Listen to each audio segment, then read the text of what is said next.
So I am actually quite nervous today because, truth be told, this is not one of my most fleshed out stories, but nonetheless, two things you need to know. One, any events or activities that I discuss in this story only allegedly happened. And two, any dialogue that's quoted is mostly verbatim. So, the summer before my second year of college, I was living at home and my parents went away, so I was tasked with taxiing my sister to her 2-a-day field hockey practices. So naturally, I snuck a boy over in between those times. I really wanted him to think that I was cool, and admittedly, I was not cool. So when he asked me if I wanted to partake, I said, of course. This man suddenly transformed into an engineer. He grabbed a bowl of water, a Gatorade bottle out of his car that had the bottom cut out, and it had a cap with a hole in it. It's extensive. It's called a gravity bong. And boy, what a turn on is that. So, to give you a little physics lesson about how this works, you put the Gatorade bottle to hover over the water.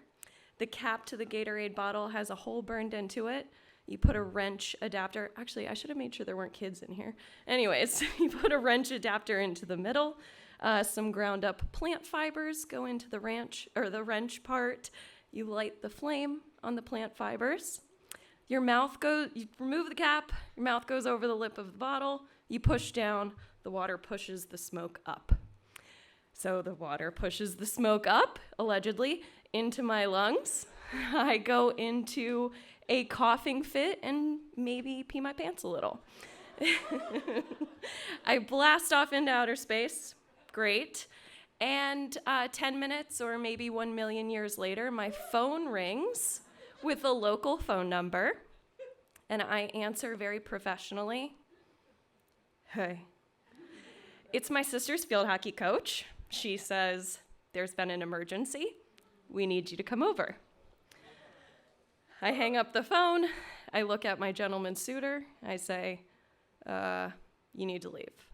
I need to leave. And we part. He gathers his science fair project. I gather myself. And the worst part of this story, I allegedly get behind the wheel of the car.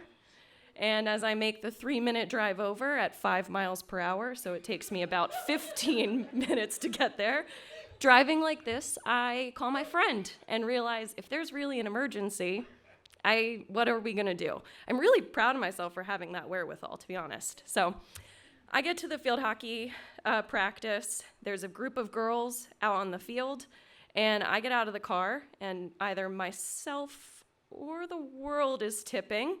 I would like to say that this is not normal, so the amount of smoke and the size of my body maybe played into this. But so I'm tilting but walking carefully to the group, and in the center is my sister laying on the ground. The coach says, hey, she got hit with a field hockey ball. I think she might need to go to the hospital. I'm looking at this field hockey coach who is maybe 19. I'm like 20, and maybe one of us should have called an ambulance. I don't know. But instead, we pick my sister up. She's there. I support her to the car. My friend arrives. We get in the back seat. I start freaking out in the back seat. My sister turns to me. She goes, is it bad? And I look at her, and I see a field hockey ball on her face. The skin had already grown over it. This girl now has a field hockey ball on her face. And I say, bro, I'm gonna need you not to look at me. And she starts crying. So we get to the hospital. It is very bright, very loud. I'm gonna get arrested for the devil's lettuce. They very quickly take my sister back, and they're talking to me. The nurse goes, what's her name? And I go, my sister. And she goes, name. And I'm like, oh. I tell her her name. And she goes, and who are you? And I go, her sister. She asks, what happened? And I go, she has a field hockey ball on her face. In her face? On her face. It's on her face. And she's like, where do you, parent, guardian, anything? Here's the paperwork. You need to fill this out. You need to call her parents. They leave me in the room. I sit there and I'm staring at the paperwork. The letters are dancing and I'm just going back and forth. What the fuck am I gonna do? Call my parents right now? No way. And my sister, the angel that she is laying on the table and she just goes, don't worry, I'm gonna be okay. And I was like, I'm not worried about you. Also, but out loud, I say, I think maybe you just need to rest your face. The nurse comes back in and she's like, how's it going? Blah, blah, blah. And I was like, actually, could I talk to you in the hallway? And she's like, sure. And I go out into the hallway and I'm like, I can't call my parents. And she's like, why? And I was like, the honest truth is that the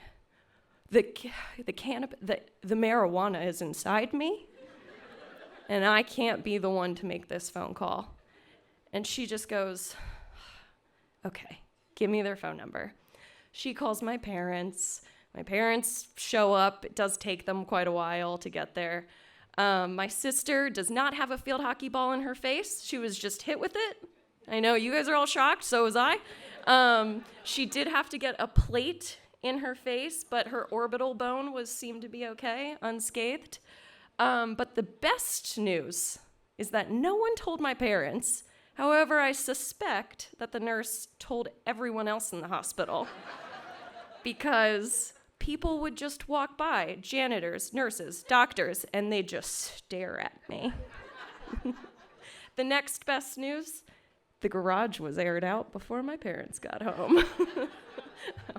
Thank you.